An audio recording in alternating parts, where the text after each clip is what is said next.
to the lounge where the stories climb high. Dr. Rhonda's in the groove where the pages touch the sky. Sip on inspiration, let the moments unwind. Every voice the horizon, new tales intertwine. From pen to passion where the art feels divine. Authors vibing together, creativity and time. So pull up your chair, let your spirit align. Horizons Author Lounge where words come alive. Welcome to Horizons Author Lounge.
Hey, what's up, everybody? It's your girl, Dr. Rhonda M. Lawson, and I'm back with a new episode with a new season of the Horizons Author Lounge. And yes, you did see the new theme music.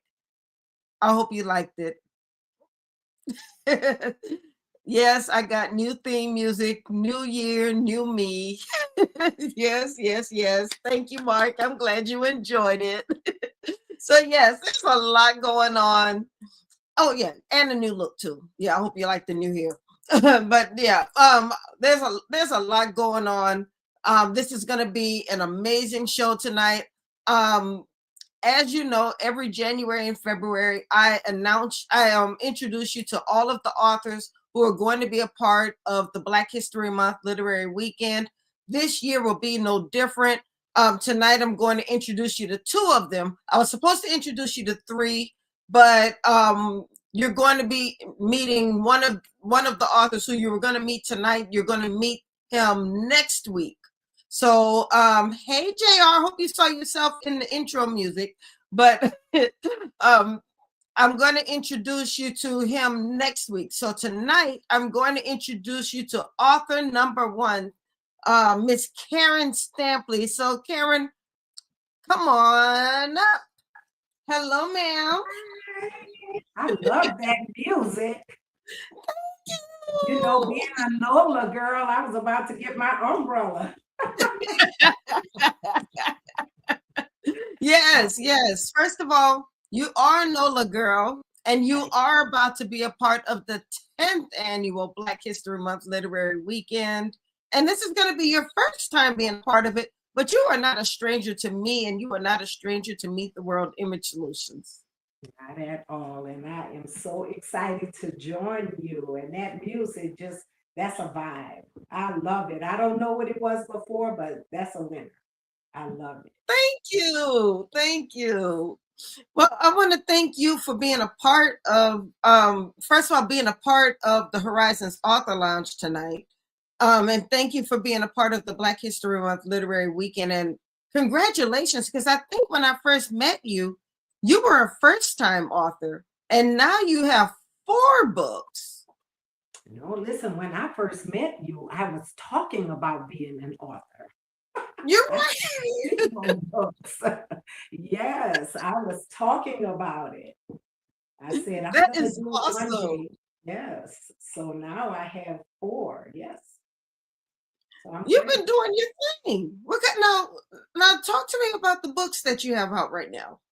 Well, I am a belief therapist and a mindset makeover coach, and God has walked me through this journey. So, this book, The 5 Steps of Faith, The Ultimate Mindset Makeover, and I just released a companion journal.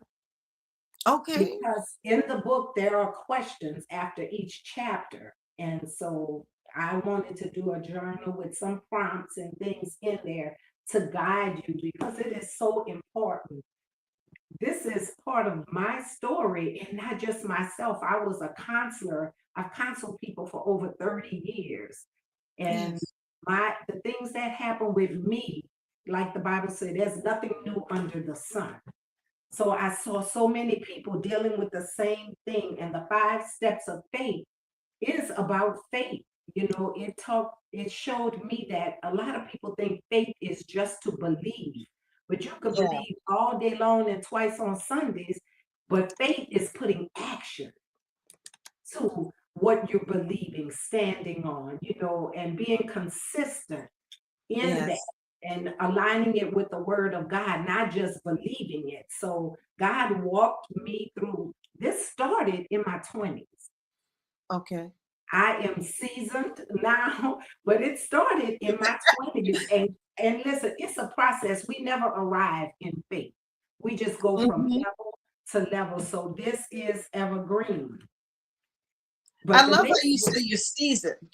yes, I am seasoned. I don't mind telling my age, but I just wanted to know this started over 40 years ago because I'm 65 and a half, and I'm proud of it. I'm grateful to God to be 65 and a half. But it started That's in my 20s. And yeah, and it is a journey, and it tells my story about how I was depressed. I was going through depression. Didn't know it was depression because back then people didn't talk about it, especially people of color. We yes. didn't talk about depression or getting help for it. And so God walked me through what mine was from, and a lot of people do the same. I saw the cup half empty rather than half full.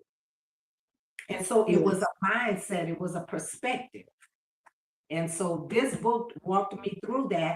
And in the midst of writing the 5 steps of faith, mental ascent, the great imposter, that came up. I kept saying my faith is failing. I couldn't understand. I was a licensed minister in church. And I have to keep it real. I didn't want to be hypocritical. I didn't want to fake it. I didn't want to act like things were okay and God knew the truth. So I had to be real. I didn't understand it. Went to church one day and he said, it's not your faith that is failing you, it is mental assent. And Now, that what's is a mental assent? mental assent looks like faith. That's why it's called the great imposter. It is a saboteur of faith. Mental assent is, how the Bible says faith without works is dead. Right. Faith without works is mental assent. It's to believe that God can in your head to know what his word says, but not put feet to your faith.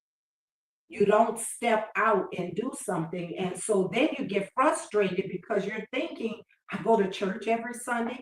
I'm on the Mm. usher board. I'm in the choir. I'm doing all of these things. I'm at every service. I'm serving, I'm helping the homeless. I'm helping Right. all of that.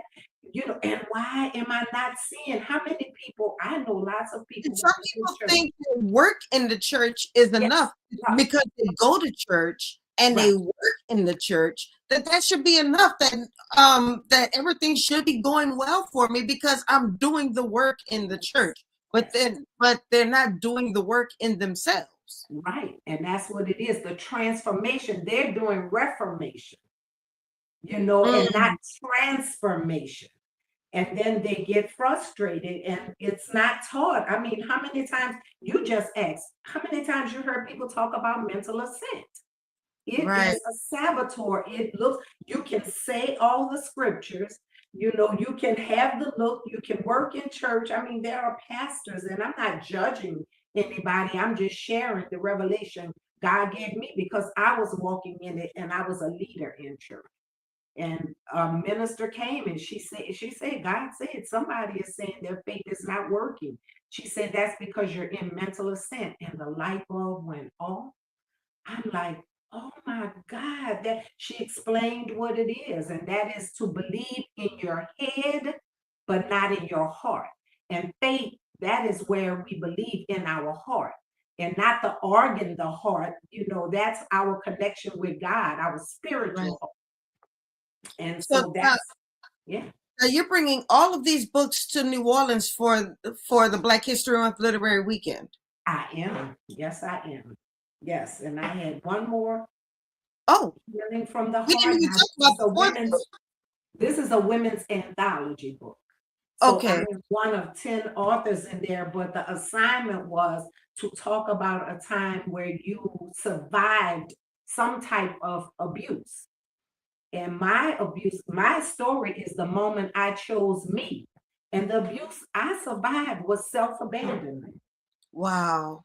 Yes, self-abandonment. So, and this has been so therapeutic and so enlightening and so empowering. So all of these started with me first. Even though over decades I've been able to help other people, I don't stand outside of the work because I can tell you without a doubt, God has done it in me. He started with me. Wow. So you have how long did it take you to write these books? Because I did not realize, and you are absolutely right, that when we first met each other, you were thinking about writing. And I mean, listen, how I was many years has it resisting. been? I was resisting writing because people were like, you should put that in a book. I was repeating myself, though, for so many years in counseling. And so that is why I said, okay, I'm going to do this. I know because this gives me a further reach. Yes. I can reach people that me in person will not reach. I would never be able to reach. This can go across the world. Yes. So that's why I put it in the book, because I saw so many people affected by this same thing. It's not just me. And so, yes, he gave me 5 steps for faith, and this will help you across the board, no matter what you're facing. These 5 steps of faith, if you walk it out, and of course, it aligns with truth. And whenever I say truth, I mean the word of God, the truth that can stand throughout anything, that's unmovable, unchangeable. That is truth. Well, y'all heard it here. If you were in the New Orleans area, and I know you're in the New Orleans area because I'm going to be boosting this video in the New Orleans area and the surrounding areas. So I know that if you're watching this video, you are most likely in New Orleans. So I need you all to go to my website, www.mtwimagesolutions.com. Go to the Black History Month Literary Weekend tab and get the information for the Black History Month Literary Weekend. Click the link, and I want you to, the website is in the chat right now, and it's about to be on the screen. I want you to go to the Black History Month Literary Weekend tab, get the information, and I want you to purchase your ticket for the comedy show, the Black History Month comedy show. And I want you to also purchase your ticket for the brunch, or you can get the all access ticket and come to all of the events, because we're also going to have a writer's workshop so you can meet Miss Karen in person and get a signed copy of her book, because she will be signing her books all weekend. Because I think you might need to meet this lady, and she can talk about how she went from just a concept to a 4-time published author. And some of the books are an anthology, some are workbooks, and some are full-fledged books. So you don't have to author just one type of way. You can author all kinds of ways. Look, the full link is right here on the screen. So, and right in the chat. So we're just making it easy for you all the way around. So go ahead, click the link, get your tickets for the Black History Month Literary Weekend. We need you there. Isn't that right, Miss Karen? That's right. We want to meet you there. And you're going to have a ball in New Orleans. Absolutely. And this is our hometowns. We don't live in New Orleans right now, but our hearts do live in New Orleans. Always. And it'll be great to be home. And what an occasion. Absolutely. Absolutely. Well, I know you have some things that you have to do, Karen, but I want to thank you for taking some time to talk with me. Show us your books one more time, please. The 5 Steps of Faith, The Ultimate Mindset Makeover, And the companion journal, Mental Ascent, The Great Imposter. It is a saboteur of faith. And Healing from the Heart. My story is in there. And one last thing, Rhonda, I'm going to have some workshop sessions coming up about mindfulness, where I give 90-minute sessions to teach people the importance of what they believe and how it's creating, the things in their life. It's creating what you see in your life. If you don't like what you see, you got to change your beliefs. So we're going to do that. We're going to do Believe Detox workshop and boot camp. We're going to do boot camps for the book. So I have a lot of things that's coming up in this first quarter, very soon. Oh, wow. Do you have any dates set in stone yet? Not yet, but it's going to start the end of this month. The end of this month. So yes, meetyourinnerchampion.com and, Mindset Makeover Me on social media and my name. So I am going to be advertising. I'm working on it right now with my marketing crew. Oh, that is fabulous. So keep doing what you're doing, Karen. I am so super proud of you. Like I said, I cannot believe so much time has gone by and that you've just been doing your thing. And but that's what it's all about. You had a plan and you made that plan happen. Yes. And so just keep doing what you're doing. I'm really glad that you're going to be a part of this weekend. And when we do the workshop on Friday morning, when we do the breakout sessions, there are people who need to be in your session so they can learn from you and how you were able to go from concept to 4-time published author. So take that knowledge and share with somebody, because somebody else can learn from you as well. I'll be happy to do that. Looking forward to it. All right. Thank you so much. You have a great night. Too. You All right. too. Thank you. Thank you. Bye-bye. All right, y'all. That was author Karen Stampley. So now, before we move over to our next author, I do want to share a few things with you. Some of you are here because you want to hear about the top 5 authors who are going to be moving forward with the For the Culture Book Awards. Last year we launched the For the Culture Book Awards. That was our first time doing that.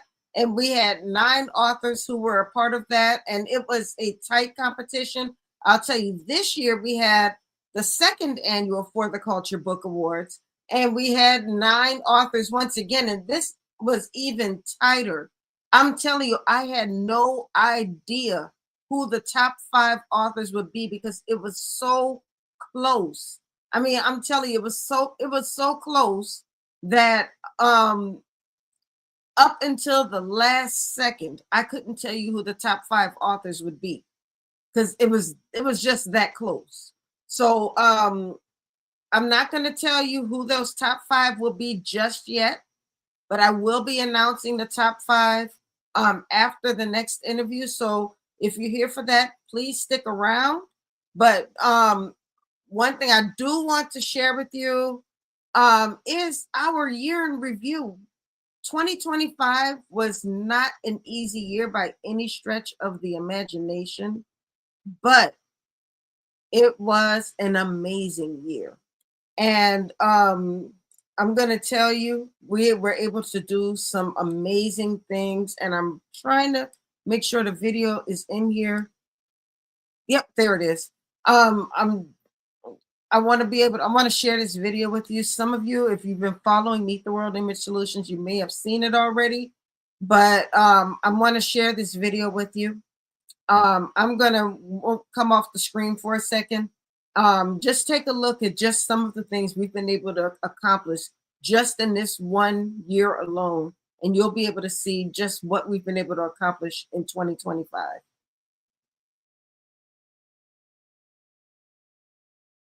Some years are defined by momentum, others are defined by meaning. In 2025, Meet the World Image Solutions focused on work that lasts. Through publishing, media, and cultural programming, Meet the World continued its commitment to amplifying voices and investing in community.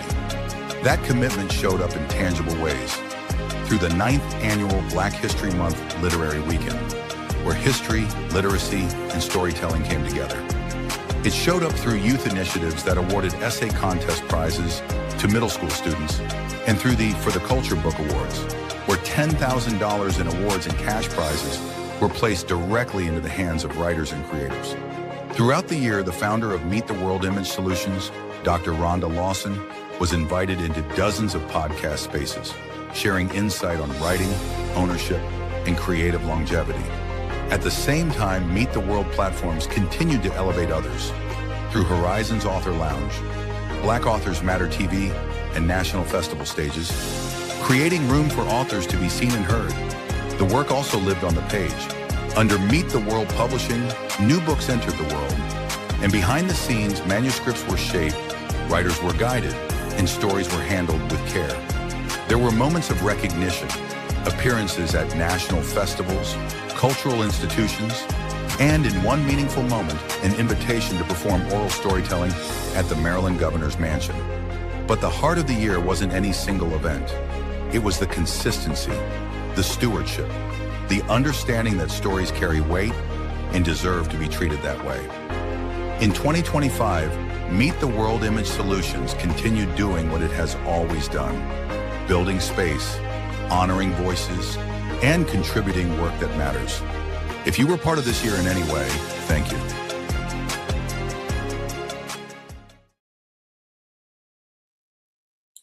So that was just a piece of what we've done in 2025. I mean, being invited to boards, being able to publish authors, being able to help edit authors so they can realize their own dreams. There's just so much that we were able to do. Being a part of the creators' rights movement, and you'll be hearing much more about that in the coming weeks. I'm just blessed, and I owe a lot of that to you guys' support. So I just want to thank you for an amazing 2025, because I couldn't have done a lot of that without your help and without your support and without your prayers. Let's be real. I couldn't have done it without you. So I just want to thank all of you for that. So before I start blubbering and crying, I want to go ahead and just bring on our next guest, Mr. Reggie Webb.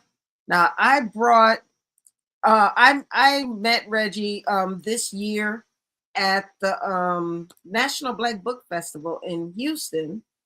I found out that he's from Baltimore, right down the street, but he lives out in California. And I met him in Houston, and he's going to be meeting me in New Orleans at the Black History Month Literary Weekend. So I am excited. So thank you for joining me tonight, Reggie. How's it going tonight? Wait, are you muted, Reg?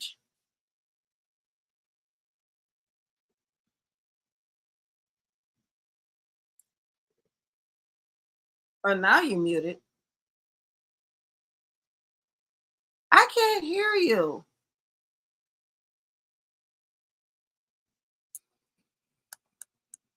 It's not me.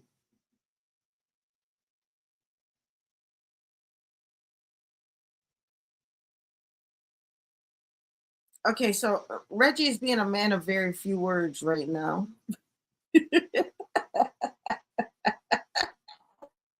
All right, so I'm just gonna keep on talking until we get this figured out. All right, so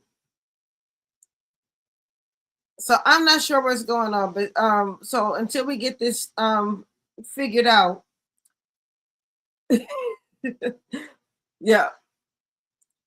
So yeah, Mark, I will say, okay, he's gonna log out and log back in. But yeah, Mark, I'll tell you, I was super proud of you for winning an award for the Horticulture Book Awards. Just the look on your face when you won, and I was proud of you, because I'm telling you guys, I have nothing to do with the judging.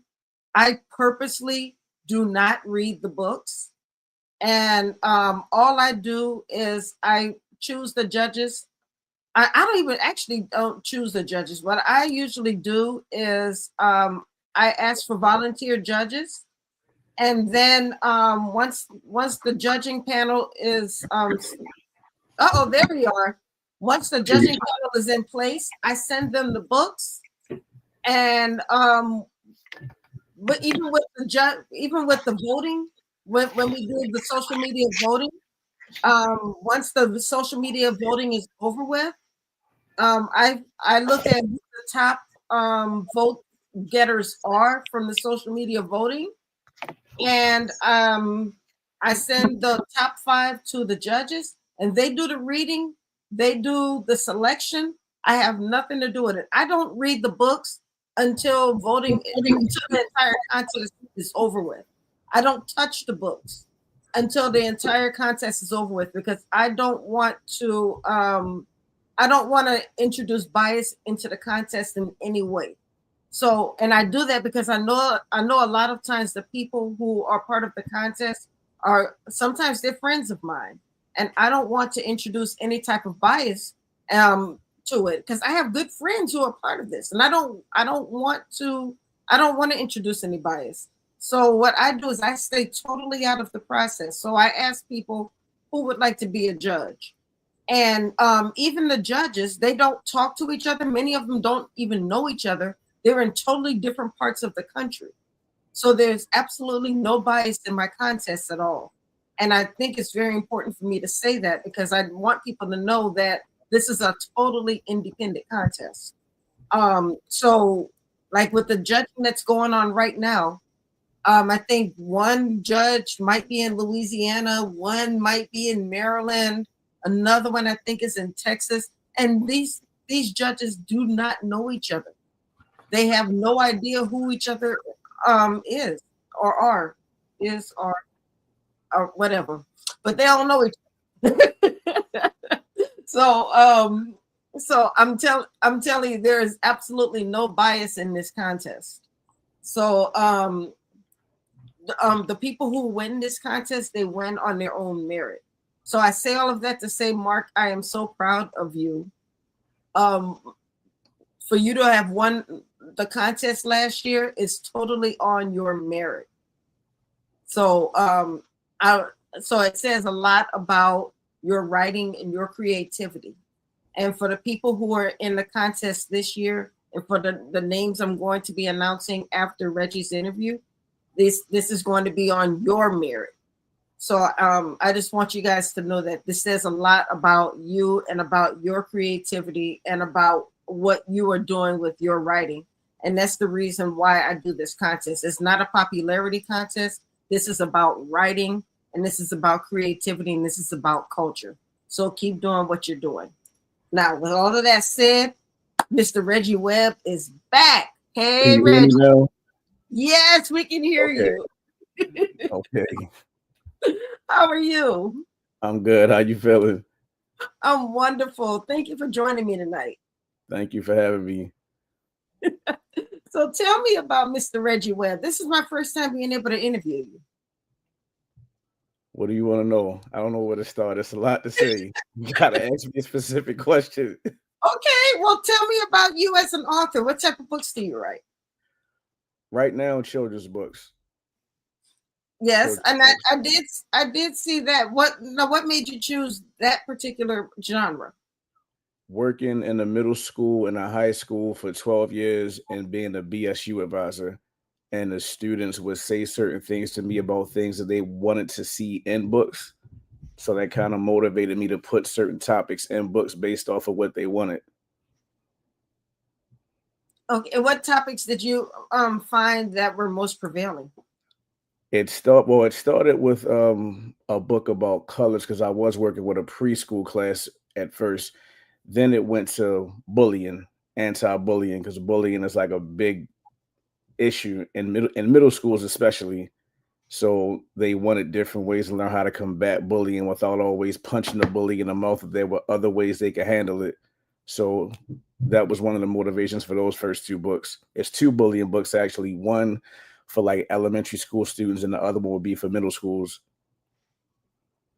bullying. I'm really glad to see that there are so many books about bullying now. I wonder if there were more books about bullying when we were growing up. Would bullying be as much a thing as it was when we were growing up? Because bullying was big, I think, when we were big. Yeah, No.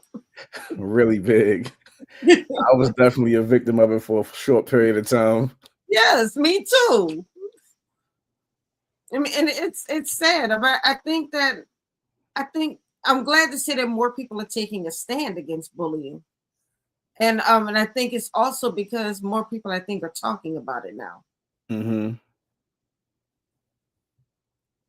So so how do you approach it in your books? Normally it starts, well, the first one, I wrote that with a few other authors. So the first one was like a collaborative effort, and they wanted it to be more like fantasy based, where it starts in reality, then it goes to like a fantasy world where the bully learns a lesson in the fantasy world. And that was cool, but I'm more of a reality based kind of person. So the middle school one deals with a real issue where the bully is being very deceptive. He doesn't appear to be a bully in the eyes of his teachers and people that see him, but once adults aren't looking, he really antagonizes and terrorizes his peers. So one of the students figured out a way to expose him for being a bully without putting his hands on him, and then the adults dealt with the bully for what he was doing for the whole school year. Well, that's creative. Because Try I to be. think I think that it used to be the answer was if somebody hits you, hit them back. But the Mhm. problem with that is if I hit them back and that bully is bigger than me, I'm gonna get beat up.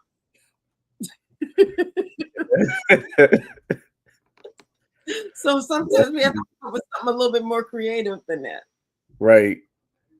And also both books have workbooks that go along with the books, so the students can like show that they comprehended the information that they read. Mhm. And it's different exercises in there, like writing your own poem, identifying identities of a bully and different things they do. And I also have a 10-step thing where they can reach out to different people to let people know that they're being bullied. That's in both books as well at the end of the book. Oh, okay, so that's good. So now it's not just about being creative in the way that you deal with the bully, but now you're kind of channeling your creativity, which can maybe tap into your artistic ability or your analytical ability. Yes. Yes. But how now which age bracket are we looking at? For the bullying books, the one for elementary school, I'll say between seven, no, I'm sorry, 8 to 10. And then middle school, it could be used for sixth, seventh, and eighth grade, depending on their learning styles. Okay, do you have a copy of the book with you? Yeah, I went and grabbed them when I heard you say that. So this one, I don't know if you can see it. This one is the one for elementary school. Oh That's wow. that one. And this is the workbook for that book. Oh, black and white. Wow. Yes. Just trying to do something a little different. And Okay. here's the other one.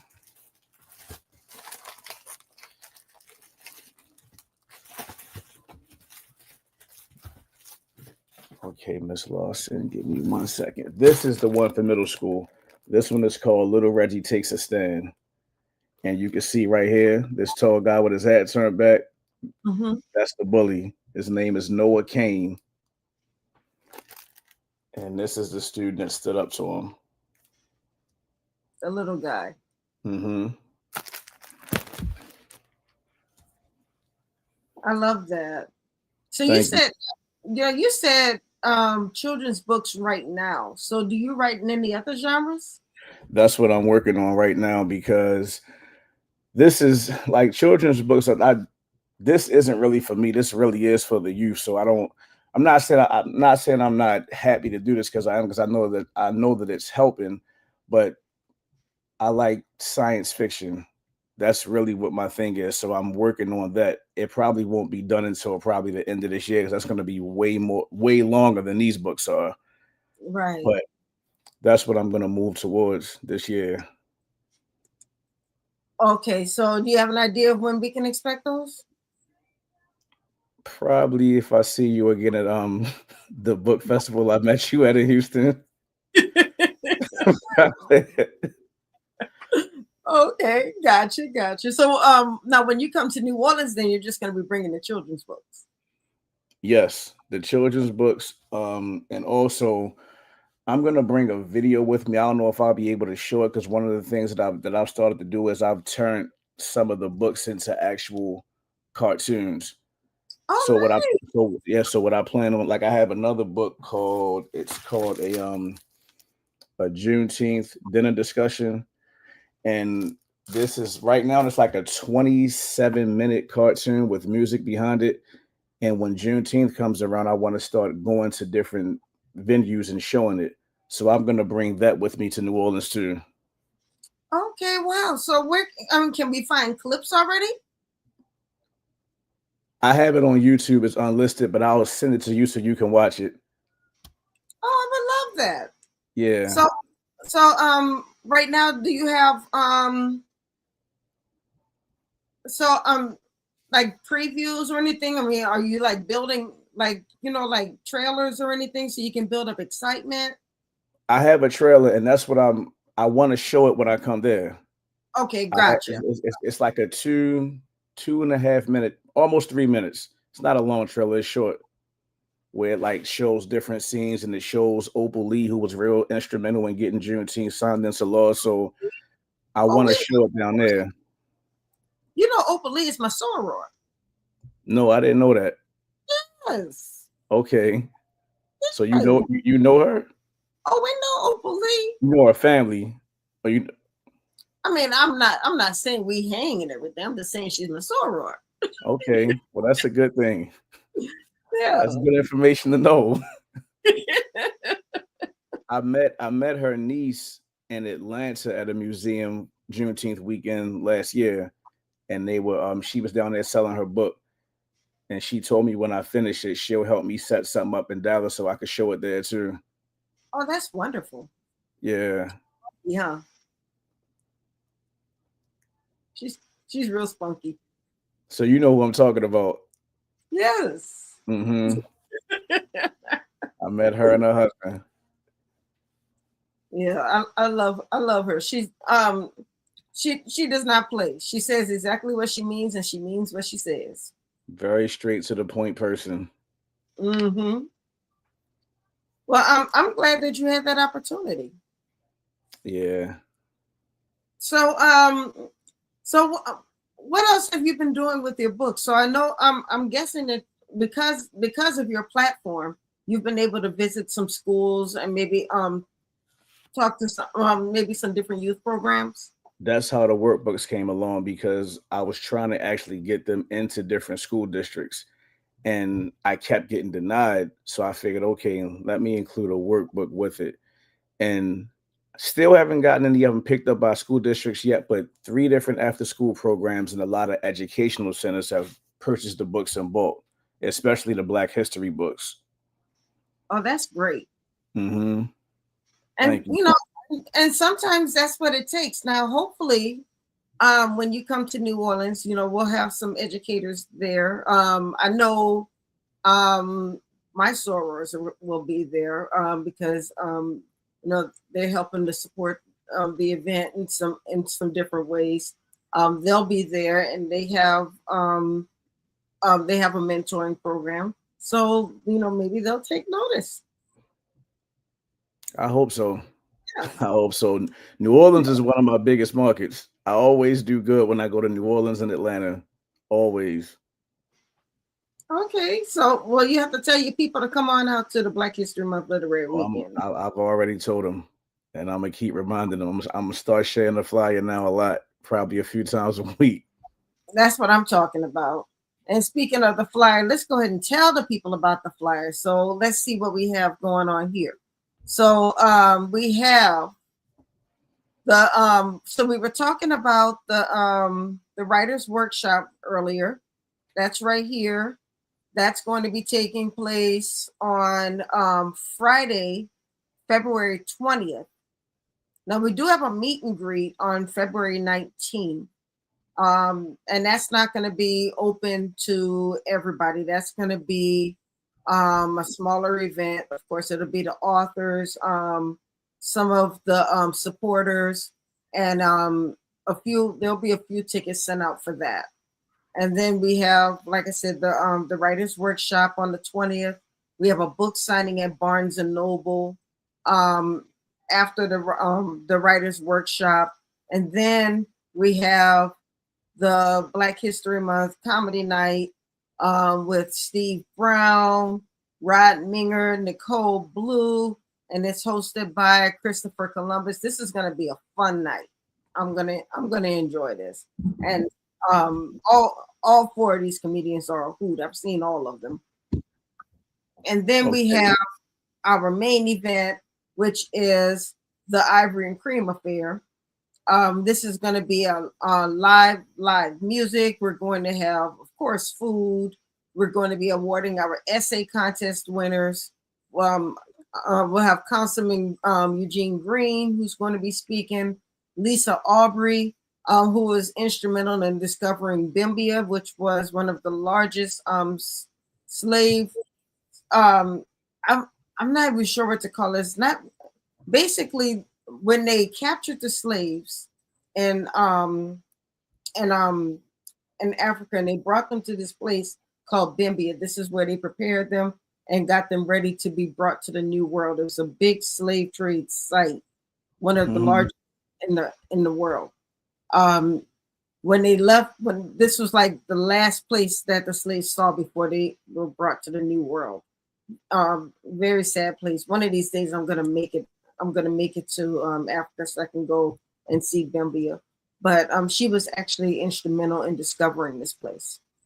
So she's going to be talking about that place. I'm looking forward to hearing her story. It's going to be our host is going to be Shartia Love Jones. Now, Shartia, she's been a featured author quite a few times with the Ivory and Cream Affair, but she has as much love for the event as I do. So I asked her to be a host this year instead of being a featured author. So she's going to be there. This is going to be just a beautiful event. So you're going to have a good time. So now, like I said, you can buy tickets to singular events, or you can purchase an all access ticket and go to all of the events. But either way, you're just gonna, like I said, enjoy yourself. It's gonna be something you're not gonna forget. So that's the weekend, and we'll also be awarding our For the Culture Book Award winners, which I will be announcing later. I'm not. The judges are still judging. I can't see who's going to win the contest because I have no idea. And the judges are not giving me any hints. So I can't say anything about that right now. But that's what's going on. So we're going to have a good time. Now, we are still looking for sponsors. So if anybody would like to sponsor the event, I'm not going to say no. Or if you would like to sponsor an episode of Horizons, we will play your promo. You will get a mention during the episode. You'll get included in a digital display during the event. You'll also get a half-page ad in Meet the World magazine. Yes, there will be a magazine that will be distributed during the Black History Month Literary Weekend. So there's a lot going on, and there's a lot of different ways for you to be a part of the event, even if you're not a featured author. So it's too late to be a featured author. We have 14 people. We can't get any more people in. One thing I like to do is I don't like to overcrowd my events. We have 14 authors. We keep it at 14 authors because I like to make sure that all of the authors who are part of my events have their time. So they will have their time. They will be able to sell their books, and they will have their feature. But if there are other ways that you would like to be a part of this event, there we can talk about that. But no, you cannot be a featured author, but you can be a sponsor. You can be a part of the magazine. There are other ways that you can do it. But no, you can't be a featured author. Sorry, but we can talk about some other stuff. Now, back to our current featured author, Mr. Reggie Webb. What kind of we already know you're going to be in New Orleans, February 19th through the 21st. But do you have any other events coming up anytime soon? Actually I'm in the works of setting up an event in New Orleans the last day of the book festival. Really? What's Yeah. going on? What you trying to do? Yeah, so when I'm not selling books and talking to kids, when the sun goes down and it's dark out, it's a whole different life I'm living. So I have another company called Red Cup Nights. So Yes, you I, told me about that. yeah, I created this thing called the Red Cup Experience, where I'll have like a comedian, a singer, a rapper, a burlesque dancer, or something like that, and then that happens, and then people will just party, and then I have like signature drinks that I name after people that's a part of the event. And those are the drinks that are normally served in red cups. So I'm close to closing something. So that way, because I know on the 21st, we end kind of early, right? Yeah, Everything ends. about So 2 o'clock. yeah, so if everything works out the way I plan on it, maybe this can be the after party for the book festival. I like it. I Yeah. like after party now. And that's your hometown, so you already know how y'all party down there. Like, Yeah. oh, I'm sorry, and I'm forgetting. How can I forget the most important thing? Another new book that I'm gonna bring down there and test out before Katrina. Like I was close to moving to New Orleans before Katrina happened years ago, and then Katrina happened, and of course that couldn't happen. But that's like my favorite place in the country outside of my hometown.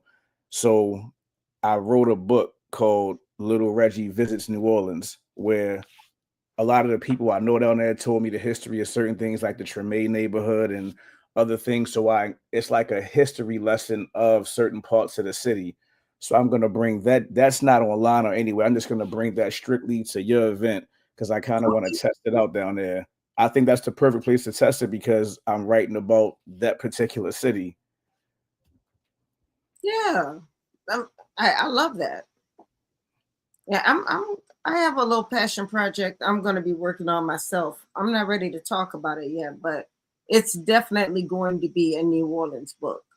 And then Okay. but of course I still have my book right here, Surprise Swipe Right, which was my holiday novel. Oh. Yeah, which took place in New Orleans. And it's about a widow whose daughter secretly puts her on a dating app because she wants her to start dating again. That sounds like that could be a movie for real. Like, I want it to be a movie one day, so I'm letting you speak that into existence. yeah, that sounds like a movie. Yeah, it's gonna be a movie one day. One of them Tyler Perry specials. No, not Tyler Perry. Everybody think Tyler Perry do everything. I know he don't do everything. He put his name on everything, but No, I love Tyler Perry. He's from New Orleans too. I heard. I didn't know that till about 5 years ago. Yeah. I thought he was from Atlanta. A lot of people think he's from Atlanta, but he's from New Orleans. Yep, that's his hometown. Okay. Yep. That's right, Tyler. We know you from home. We know you from New Orleans. Thank you, Mark. All right, but I'm not gonna keep you long though. I know you're in California. You probably still have some daylight going on. Yeah, it's 4:55 out here, so it's still somewhat light out, but it's getting ready to get dark soon. Well, I'm gonna let you go unless you want to hang out because I'm about to introduce the top 5 authors of the For the Culture Book Awards. I'll mute my mic, but I'll stay on so I can look at it. Okay. So, For the Culture Book Awards. So, I talked a little bit about it earlier.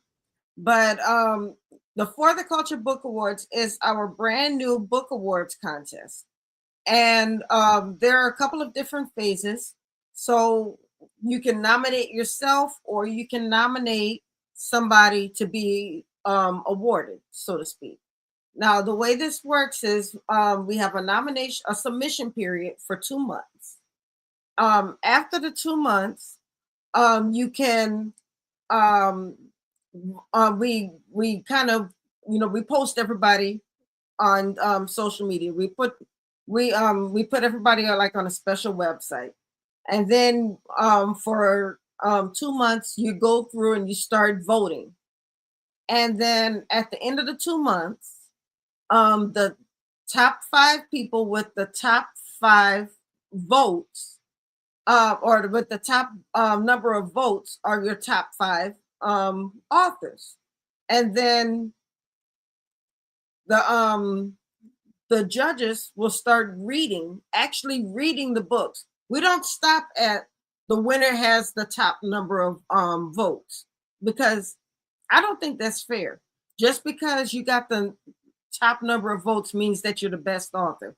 That all that means is that you had a bunch of friends who you got to vote for you. And I think that's cute and all, but that just means that you won a popularity contest. That doesn't mean that you had the best written book. It doesn't mean that your story was good. It doesn't mean that your book was edited well. So it just means that you had some friends who got on and voted for you a few times. They got on every day and voted for you. Or you had a bunch of people who got on different computers and voted for you. I know the game. I've been around for a while. So what I did was I let that be the first phase. So your top 5 vote getters will be your top 5. But then I actually have judges who will actually read the books, and I give them a rubric, an actual rubric. So as they're reading the book, they're actually scoring based on editing, and editing is a large part of the scoring. So they score vote based on editing.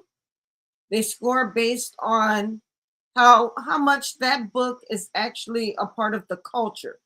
How much does it pour into culture? Does it frame us in a good light, so to speak? Then I also look at we also look at the book cover. Is the book cover nice? Is it attractive? Does it make me want to open the book and read it? Those are some of the things that we actually look at. And then we also do look at the voting score. But now the voting score is actually a very small percentage of the total score. So just because you got, let's say, 5,000 votes does not mean that you're actually going to win, because that's actually a small part of your total score. So once we average all of that, that is how we choose the first, second, and third prizes. So now, with all of that said, I'll let you know who our top 5 votes are, or our top 5 authors are. So our first, and this is in no particular order,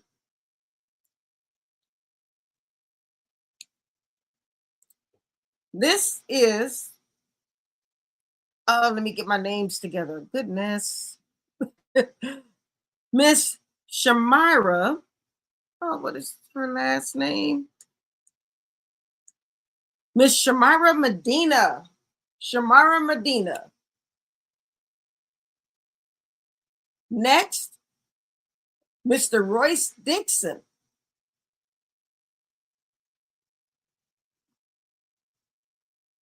Number 3, Michelle Roney.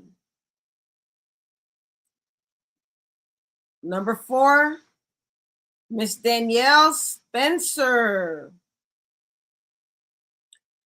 And our last author in the top 5.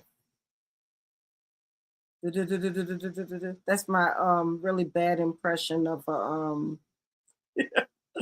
a really bad impression of a drum roll.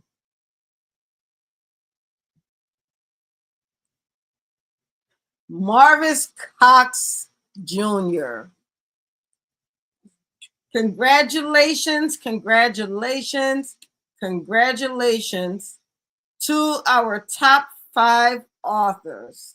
Like I said, very, very, very, very, very, very, very close. It was so close. Number 5 and number 6 were separated by 2 votes. 2 votes. This is why I was reminding people every day to make sure your people were voting, because that's how close it was.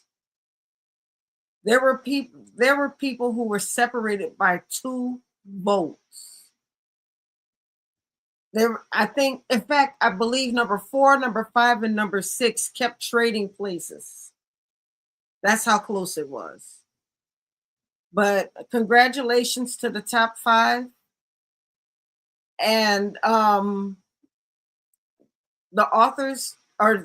judges are reading your books right now.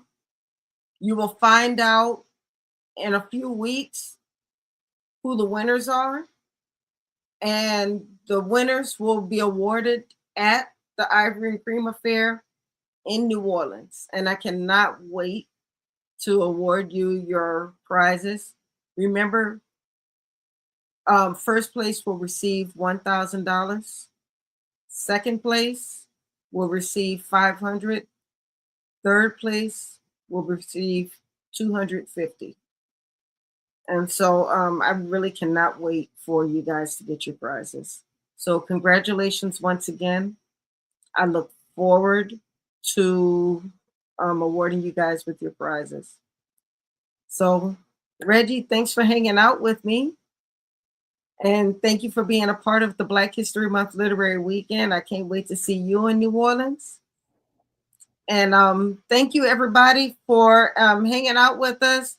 Thank you for supporting our first show of 2026. I know we went a couple minutes over, but I think it was worth it. So I will see you guys tomorrow night on Black Authors Matter TV on the National Black Book Festival Facebook page. And then I will see you right back here next week, where we'll meet 2 or 3 more authors will be a part of the Black History Month Literary Weekend. And then we're just going to keep it going until we get to New Orleans on February 19th. I'll see you guys next week. I love you guys. Bye.